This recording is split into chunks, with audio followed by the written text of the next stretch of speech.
আসসালামু আলাইকুম সুধী দর্শক বিন্দু যে যেখান থেকে আমাদের আজকের প্রতিবেদন দেখছেন সবাইকে আমি আন্তরিকভাবে স্বাগত জানাচ্ছি আজকের আলোচনায়। সুধী দর্শক বিন্দু WBD64 এই চ্যানেলটি মাছ চাষের সাথে যারা যুক্ত এবং মাছ চাষ সম্প্রসারণে যারা মাঠ পর্যায়ে কাজ করে থাকে তাদের জন্য নিবেদিত। সুধী দর্শক বিন্দু প্রতিদিনের মতো আজকেও আমি আপনাদের সামনে মাছ চাষের একটি গুরুত্বপূর্ণ বিষয় নিয়ে আলোচনা করব। সুধী দর্শক বিন্দু, আমরা যারা মাছ চাষের সাথে যুক্ত, বর্তমান সময়ে মাছ চাষের খরচ অনেক বেড়ে গেছে। খাবারের দাম আকাশচুম্বী, বাজারে মাছের দাম বহু বছর একই রকম অবস্থা, মাছের দাম বাড়ছে না কিন্তু খাবারের দাম বাড়ছে, জমির ভাড়া বাড়ছে, শ্রমিকের মজুরি বেড়ে গেছে, কিন্তু মাছ চাষে আমরা আগের মতো আর লাভবান হতে পারছি না। শুধু দর্শক বিন্দু, আমি ব্যক্তিগতভাবে অনেক ধরনের মাছ চাষের সাথে যুক্ত। আমরা বিভিন্ন প্রজাতির মাছ চাষ করি এবং বাণিজ্যিকভাবে মাছ চাষ করি। প্রায় 61 একর জলাশয়ে আমি বর্তমান সরাসরি মাছ চাষের সাথে যুক্ত। তো আমরা যেহেতু ইউটিউবে নানা রকম মাছ চাষের প্রযুক্তি নিয়ে কথা বলে থাকি, সেহেতু সকলেই মাছের খাদ্য খরচটাকে নিয়ে খুব বেশি উদ্বেগ প্রকাশ করে থাকেন। তো আজকে আমি আপনাদের সামনে আলোচনা করব যে কম খরচে মাছ চাষ করে কিভাবে লাভবান হবে, অর্থাৎ বিনিয়োগ কম হবে কিন্তু প্রফিট আসবে। তো শুধু চাষি ভাইয়েরা, আমরা কাপ জাতীয় মাছের মিশ্র চাষ করছি প্রায় 16 একর জায়গায়। আমরা বর্তমানে কাপ জাতীয় মাছের মিশ্র চাষ করছি, একক কাপ চাষ, অর্থাৎ কাপ জাতীয় মাছের চাষ। তো এই মাছ চাষটা করতে যে আমরা বিগত বেশ কয়েক বছর ধরে মাছ চাষ করতেছি, এবং এই মাছ চাষ করতে যে আমরা দেখলাম যে আমরা এই মাছের মিশ্রণের ভিতরে যে সিলভার এবং কাতল মাছ আমরা দিয়ে থাকি, রুই এবং মৃগেল, কার্পিও এইসব মাছ থাকে, গ্রাস কাপ থাকে, কিন্তু আমরা লক্ষ্য করে দেখলাম যে সিলভার এবং কাতল খুব দ্রুত বড় হয়। এবং খুব ইন্টারেস্টিং হচ্ছে যে সিলভার, কাতল এবং বিঘেট এই তিনটি মাছ সাধারণত ন্যাচারাল খাবারের উপরে ভিত্তি করে বড় হয়। ন্যাচারাল খাবার মিনস ফাইটোপ্লাঙ্কটন, জুপ্লাঙ্কটন, অর্থাৎ পুকুরে যেটা ন্যাচারালি প্রাকৃতিকভাবে তৈরি হয় সেই খাবারটাকে এই মাছটা বড় হয়। এবং রুই যখন 3 কেজি হয় তখন এই মাছগুলো 5-6 কেজি হয়ে যায়, অর্থাৎ রুইয়ের থেকে এই মাছগুলোর গ্রোথ অনেক বেশি। তো আমরা যেহেতু রুই এবং মৃগেল, কার্পু, কালীবাউস, গনিয়া, বাটা এইসব মাছ যেহেতু খাবারের উপর নির্ভরশীল, অর্থাৎ আপনি বাইরে থেকে সম্পূরক খাবার দিবেন, সেই খাবার খেয়ে এই মাছগুলো বড় হয়। ফলে এই মাছগুলোর উৎপাদন খরচ তুলনামূলক বেশি, অর্থাৎ আপনাকে মাছ চাষ করতে হলে নিয়মিত খাবার দিতে হবে। কিন্তু আপনি খেয়াল করে দেখেন, যদি আমরা কাতল এবং সিলভার, বিঘেট এই মাছগুলাকে একটু প্রাধান্য দিয়ে আমরা যদি ন্যাচারাল খাবার উৎপাদন করে চাষ করি, তাহলে হয়তো আমার রুইয়ের গ্রোথ কম হবে, মৃগেলের গ্রোথ কম হবে, কিন্তু আমি সিলভার, বিঘেট, কাতল এই মাছগুলো একটা ভালো উৎপাদন করতে পারবো। তো সাধারণত ইন কমন সেন্স যদি কোনো প্রাণী পালন করা হয় সরাসরি মানে আপনার ন্যাচারাল খাবার দিয়ে, তখন তার খরচ অনেক কম পড়ে। ন্যাচারাল খাবার মিনস উদ্ভিদ উৎস, অর্থাৎ যেমন আপনি উদাহরণ দিলে সহজে বুঝতে পারবেন যে আপনি ছাগল পালন করলেন, আপনি মাঠের থেকে ঘাস খাওয়ালেন, বা ছাগল বড় হলো। কিন্তু পাশাপাশি যদি আপনি চিন্তা করেন যে আপনি একটি বাঘ পালন করবেন, তাহলে বাঘকে আপনাকে মাংস খাওয়াতে হবে, সেই মাংস আপনাকে আরেকটা প্রাণী পালন করে তারপরে মাংস তৈরি করে সেটা আপনাকে বাঘ খাওয়াতে হবে, যদিও বাঘের দাম বেশি। কিন্তু একজন সাধারণ চাষির ক্ষেত্রে ছাগল পালা যতটা সহজ, বাঘ পালন করাটা তার থেকে অনেক বেশি কঠিন, কারণ অনেক পুঁজি লাগবে, অনেক সময় লাগবে এবং অনেক দামি খাবার তাকে ব্যবহার করতে হয়।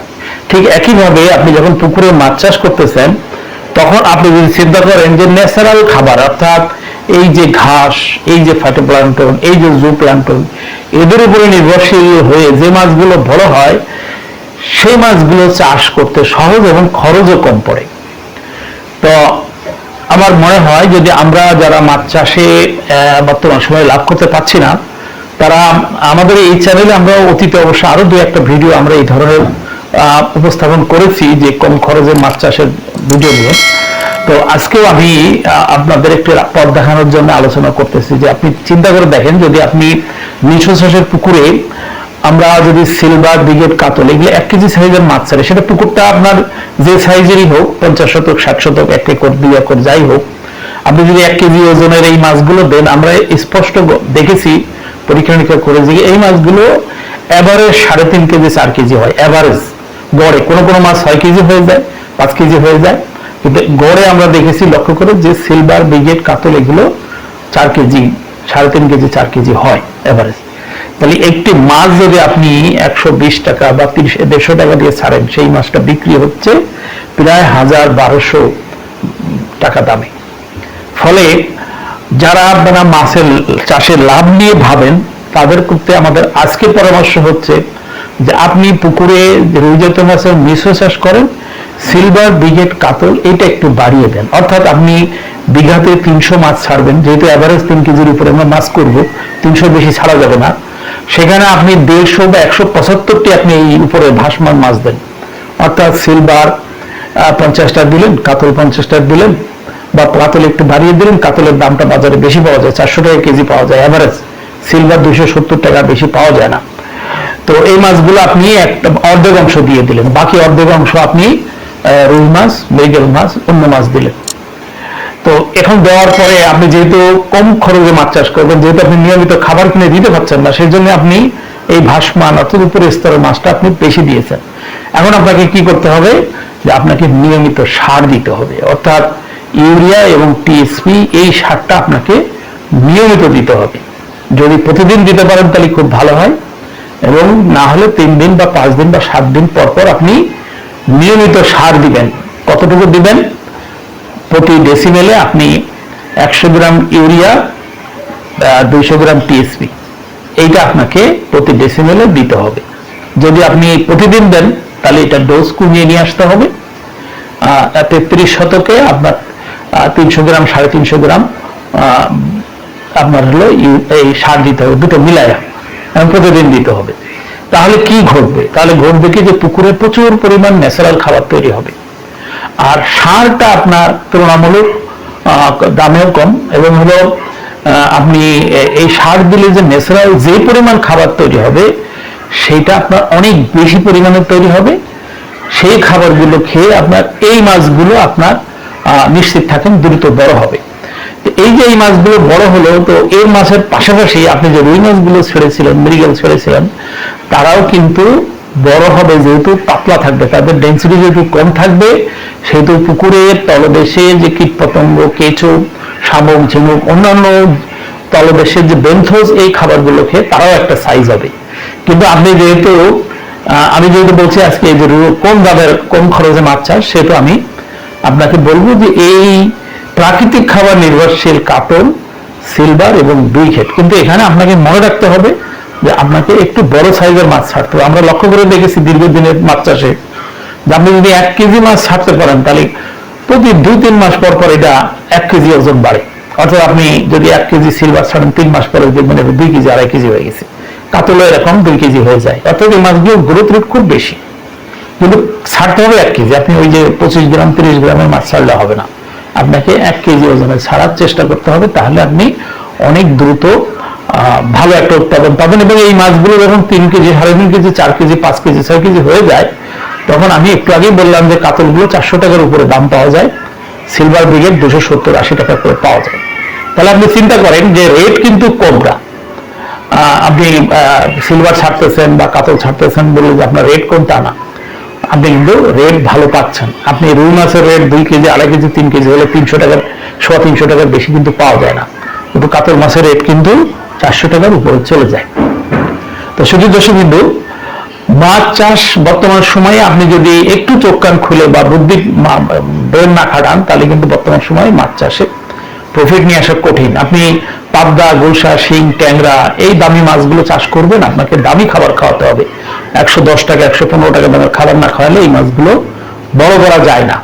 ফলে আপনার পুকুর ভাড়া বেড়ে গেছে, পাশাপাশি খাদ্যের এত মূল্যবান খাবার দিয়ে মাছ চাষ করে অনেক সময় ভালো লাভ করা যাচ্ছে না। কিন্তু আমরা লক্ষ্য করে দেখছি যে এই পদ্ধতিতে আমি যেটা এইমাত্র বললাম, যে আপনি 300 মাছের ভিতরে 150 মাছের দিবেন হলো আপনার এই উপরের ভাসমান মাছ, এবং আপনি শর্ত একটাই যে আপনাকে নিয়মিত সার দিতে হবে। এখানে আপনি জুস ব্যবহার করতে পারেন, ইস্ট মোলাসেস জুস ব্যবহার করতে পারেন, যেটা কম দামের জিনিস আপনি পুকুরে পানিতে গুলিয়ে ছিটাই দিবেন, সেখানে ন্যাচারাল খাবার, সরিষার খোল ভিজিয়ে, শুধু সরিষার খোল ভিজিয়ে একদিন ভিজিয়ে পরের দিন ছিটাই দিতে পারেন। আপনি খেয়াল করে দেখেন যে এই যখন আপনি এই সারগুলো পুকুরে দিচ্ছেন তখন আপনি 1 কেজি সার দিচ্ছেন, কিন্তু খাবার তৈরি হবে মানে অনেক কেজি, 20-50 কেজি খাবার তৈরি হবে। ফলে সেই খাবারগুলো মাছে খাবে এবং মাছ দ্রুত বড় হবে। খেয়াল রাখতে হবে যে আপনি পানির রং বেশি সবুজ হয়ে যাচ্ছে কিনা। পানির রং আপনাকে কলা গাছের পাতার মাঝখানে, কলা গাছের মাঝখানে পাতার রং যেরকম হলুদাভ সবুজ থাকে, পানির রংটা সেরকম থাকতে হবে। আপনি সার দিতে বললাম বলে এমন ভাবে সার দিলেন যে পানি গাঢ় সবুজ হয়ে গেল কচুর পাতার মতো, তাহলে কিন্তু মাছ বিপদে পড়ে যাবে। তো নানান রকম চাষিরা বা মাছ চাষে লাভবান হওয়ার জন্য নানান রকম বিকল্প নিয়ে আপনার চর্চা করছে মাছ চাষের। তো আমার দৃষ্টিতে মনে হয়েছে যে এই পদ্ধতিতে যদি ভাসমান মাছ অর্থাৎ উপরের স্তরের মাছটাকে বাড়িয়ে দিয়ে যদি মাছ চাষ করা যায়, তাহলে খরচ একদিকে কম পড়বে, কিন্তু আপনি রিটার্ন বেশি পাবেন। সবচেয়ে ইন্টারেস্টিং হচ্ছে যে আপনি 1 কেজি ওজনের মাছ দিয়ে যদি চাষ শুরু করেন, 4 মাস 5 মাস পরে আপনি কিন্তু মাছ বিক্রি শুরু করতে পারবেন। অর্থাৎ আপনি কিন্তু 2.5 কেজি 3 কেজি ওজনের মাছ হয়ে যাবে 6 মাস পরে। তখন কিন্তু আপনি একটা অংশ বিক্রি করে আবার 1 কেজি সাইজের মাছ আপনি ছেড়ে দিতে পারবেন। কন্টিনিউয়াস আপনি মাছ ছাড়বেন, বিক্রি করবেন, খালি হবে, আবার মাছ ছাড়বেন। সংখ্যাটা আপনাকে খেয়াল রাখতে হবে যে সংখ্যা আমি বিঘাতে 300-350 বেশি মাছ রাখবো না। তো এই হিসেবে আপনি হারভেস্ট করতে থাকবেন, আবার আপনি মাছ বিক্রি করতে থাকবেন। আপনি খেয়াল করে দেখবেন যে আপনার পুঁজির সংকট পড়বে না, আপনার সংসারও চলবে। আপনি বছর শেষে হিসাব করে দেখবেন যে আপনি ভালো একটা প্রফিট করতে পারছেন। তো শুধু দর্শকবিন্দু, এই মাছগুলোর তলদেশে যদি আপনি কিছু আপনার এই যে বান মাছ অর্থাৎ তারা বান যদি ছেড়ে রেখে দেন, কোনো খাবার দেওয়ার দরকার নেই। আপনি যদি হালকা কিছু গুলশা মাছ মানে ট্যাংরা মাছ ছেড়ে রেখে দেন, সেগুলোর খাবার দিতে হবে না। কিন্তু এই যে আপনি ন্যাচারাল খাবার ভিত্তিক কাতল মাছ, রুই মাছ, সিলভার কাপ, ব্রিগেড এগুলোকে চাষ করতেছেন, এর এই উচ্ছিষ্ট অংশ খেয়ে কিন্তু ওই মাছগুলো একটা প্রোডাকশন আপনাকে দিয়ে দিবে। তো এই যে পলিকালচার অর্থাৎ মিশ্র পদ্ধতির এই মাছ চাষ ছাড়া বর্তমান সময়ে লাভবান হওয়া কঠিন। খেয়াল রাখতে হলে দেখেন যে বাজারে কিন্তু কাঠ জাতীয় মাছের দাম মোটামুটি সবসময়, আরেকটু বড় মাছ হলে তো সারা বছরই একই রকম দাম থাকে।